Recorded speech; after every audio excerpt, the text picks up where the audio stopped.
In the history of the United States, George Washington is a larger-than-life figure, an indomitable soldier, uncompromising leader, and the father of our country. Our Rebecca Turco takes us to Mount Vernon to learn about the man behind the legend. George Washington left an indelible mark on the great American experiment. He really was the indispensable figure in our founding. The general who beat the British Empire, the political leader who refused the suggestion he should become king. He helped shape a nation governed by its citizens, not ruled by birthright. He has a commanding figure. When he walks into a room, his presence is there. Washington was known as an honest man, most famously, as the story goes, when confronted about chopping down his father's cherry tree, young George replied, "I cannot tell a lie, I did cut it." But that tale is itself not true. It's a moral tale. And it's not the only one. Those kind of stories around him of doing these kind of greater than human behaviors were a way of people trying to understand who he was and what he meant to the country, really to emulate his virtues and to teach citizens, the right moral behaviors. Maybe that's why another myth endured, to help humanize him. We own a pair of his dentures here at Mount Vernon.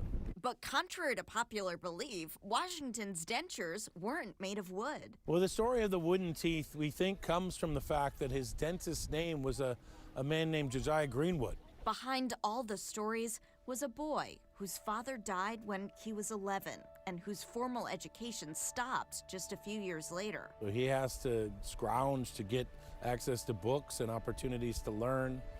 And that's going to mark him for the rest of his life because he constantly is trying to become this proper Virginia gentleman, but he doesn't have the education for it. He didn't let that stop him, becoming an active community leader, eventually appointed to lead the Continental Army. It's really the American Revolutionary War that's going to establish him as the most trusted man of America.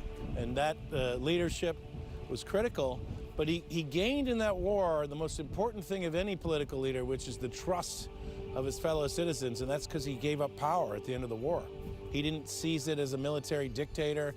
He came back here to Mount Vernon. A few years later, he's unanimously elected president. His fame grows, so does the pressure.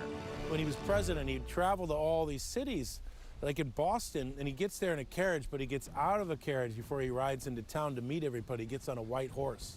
So he's performing the role that people want him to see as George Washington the Great, the president, stands for the nation. I think fame changed him quite a bit because, he was really performing for us in a way, and that's one reason he's hard to get at. Behind all the adulation was a man who'd rather be back on the farm at his beloved Mount Vernon. We call our elected officials public servants.